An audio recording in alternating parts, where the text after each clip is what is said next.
শান্তিতে নোবেল পেয়েছেন ভেনেজুয়েলার বিরোধী রাজনীতিবিদ ও গণতন্ত্রকামী নেত্রী মারিয়া করিনা।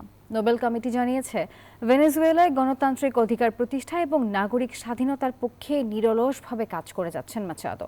তার এই সংগ্রাম এবং নেতৃত্বকে স্বীকৃতি জানিয়ে দেয়া হলো শান্তিতে নোবেল পুরস্কার। দীর্ঘদিন ধরে ভেনেজুয়েলায় চলছে রাজনৈতিক অস্থিরতা, মানবাধিকার লঙ্ঘন ও মত প্রকাশে স্বাধীনতার বাধা। এমন পরিস্থিতিতে মারিয়া করিনার মাচাদোর নেতৃত্বে শান্তিপূর্ণ গণ আন্দোলন আন্তর্জাতিকভাবে নতুন করে আলোচনায় আনে দেশটিকে। এবছর নোবেল শান্তি পুরস্কার পেলেন ভেনেজুয়েলার গণতন্ত্র পুনঃপ্রতিষ্ঠার আন্দোলনের অন্যতম মুখ মাচাদো। শুক্রবার নরওয়ের রাজধানী অস্লোর নোবেল ইনস্টিটিউট থেকে ঘোষণা করা হয় এবারের নোবেল শান্তি পুরস্কারের। To award the Nobel Peace Prize for 2025 to Maria Corina Machado.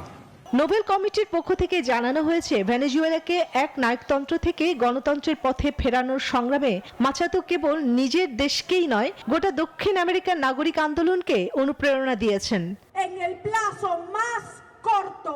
তিনি নির্বাচন, বিচার ব্যবস্থার স্বাধীনতা ও মানবাধিকারের দাবিতে লড়েছেন। 2024 সালের নির্বাচনে তিনি বিরোধী দলের জোটের প্রেসিডেন্ট প্রার্থী ছিলেন, কিন্তু মাদুরো সরকারের চাপে তার প্রার্থিতা বাতিল করা হয়। এরপর তিনি সমর্থন জানান বিরোধী প্রার্থী এডমুন্ডো গনজালেস উরুতিয়াকে। তার আহ্বানে হাজার হাজার স্বেচ্ছাসেবক রাজনৈতিক বিভাজন পেরিয়ে একত্রিত হন। নোবেল কমিটি বলেছে, মাচাদোর আন্দোলন ছিল নাগরিক সাহস, শান্তিপূর্ণ প্রতিরোধ ও গণতান্ত্রিক দৃঢ়তার এক অনন্য উদাহরণ। নোবেল শান্তি পুরস্কারের অর্থমূল্য 11 মিলিয়ন সুইডিশ ক্রোনা, যা প্রায় 1.1 মিলিয়ন মার্কিন ডলার।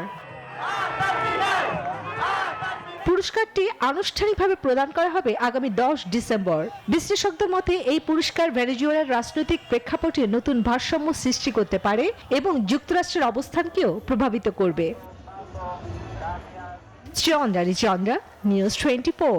ওদের স্বপ্ন পূরণে পাশে থাকতে পেরে আমরা গর্বিত।